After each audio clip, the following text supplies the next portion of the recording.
Hi! Oh my gosh! Well, welcome to episode 2. Do you guys mind stretching with me while I tell you how I left Virginia? It's been a long day and I need to stretch, and why not stretch together, right? Yes? No? Maybe so? Yeah? Grab your kombucha, find a clear space, and we're gonna get started while we talk about my journey to NYC. And we're rolling down and we're getting ready in 5, 4, 3, 2, 1. Okay, we're about to start. So, the first thing that I thought about when it came to moving was, what job can I get to where I can make a lot of money within a year or two? I knew that with my degree, I could get a job, but I did not want to get a job to where I had to be there for a couple years and then make that money. My sponsor, we'll talk about that later, he suggested that I work at a luxury car dealership, and I had no experience. So I went in there in the interview thinking, okay, I'll just get like a regular salary job. But no, they pushed me to do sales. I learned a lot of skills, including building rapport, negotiating. We literally had classes on how to close the sale. You learn about money, you're meeting really successful people.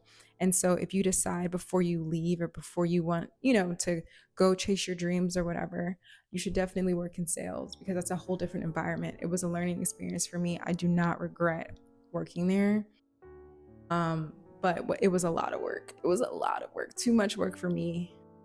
I do feel if I was passionate about it, I would be fine with the workload. I was kind of spoiled in a way, because I worked in luxury car sales, which is different from regular car sales. Luxury car sales, you're driving nice cars. You're driving really nice cars. I was driving so many different brands. I'm not going to say the brands or anything, but one of the cars that I have, I got through my job.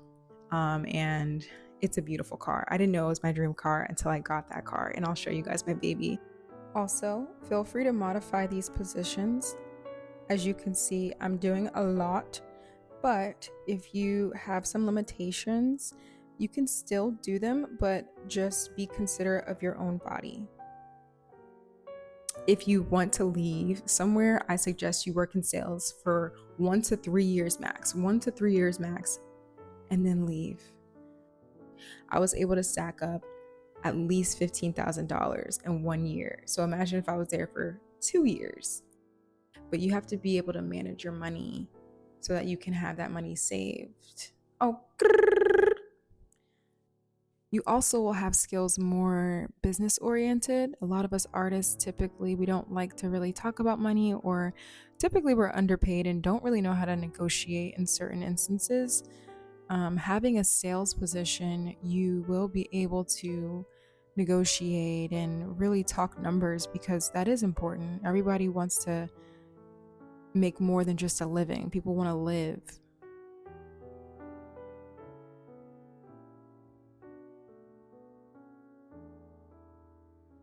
The next thing is to pre-plan. And something that I did is I talked to as many people as possible. I made sure that when I moved, that I had meetings lined up with people. Try to go to auditions, try to network, take classes if you can't follow the people that you want to meet. I was able to get a job through a person that I didn't even meet until I got here, but I messaged them before I even moved. I reconnected with people that I hadn't talked to in years, and that helped me a lot. So you do have to be social. If you are the same as the person you were before, then you're really not going to change. Also, really lean on people when you decide to move. If you have family that is supportive, you don't necessarily have to hold them accountable, but if they support you, really ask for help. There's no problem asking for help in certain things. Same with your partner, if you have one, your best friend. I like to do things on my own, and I also have particular people that I know I can trust to help me, so I asked those people. Also, you might want to even consider that you won't even like it. So you have to be prepared for that.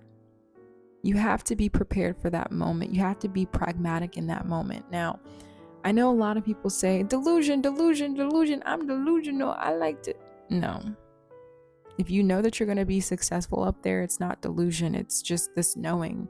I know that I'm going to be successful up here. I am right now. But at the same time, it's not really a level of delusion. It's just because we live in a society to where we're taught not to believe in ourselves. We're taught to just follow the agenda of whatever is going on.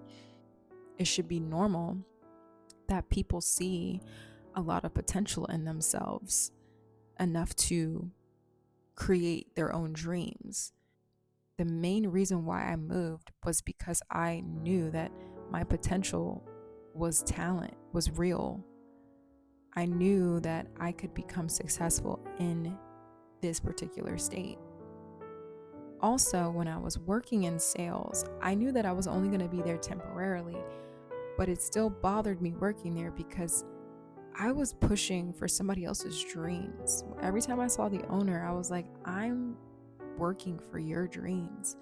And so if you're a person who wants to be an entrepreneur, who wants to be a creative, who wants to follow their dreams, maybe that'll push you to follow your dreams. You're working at a 9 to 5, or you're working for somebody, and maybe realizing that you're working for somebody else's dreams will help you work for your dreams. And I'm not saying that you should be in any way try to leave on a bad note, but try to build something of your own even while working there. I will always recommend getting a broker, but if that is not an option, then I would definitely consider looking at places 2 months prior. If you have a broker, 1 month, because brokers, obviously, they're doing the job for you. And also, do your research. Do your research. Go on YouTube.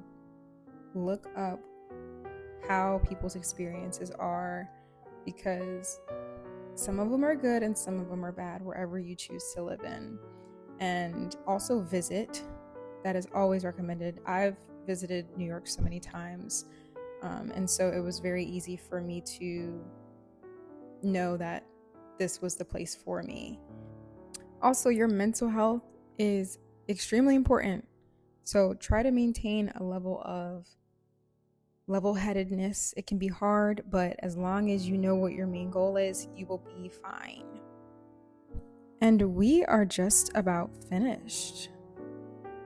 I like to do cool down movements, so going back to old stretches and kind of modifying them, or just really going in.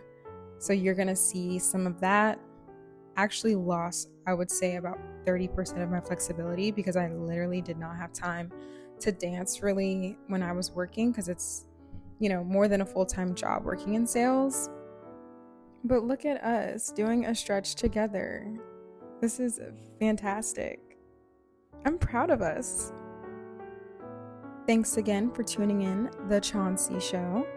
You will be getting weekly videos, and I'm surprising you with the next video, so do not have any expectations. Also, don't be afraid to like, subscribe, share, comment, and just vibe out, okay? Toodaloo, bye!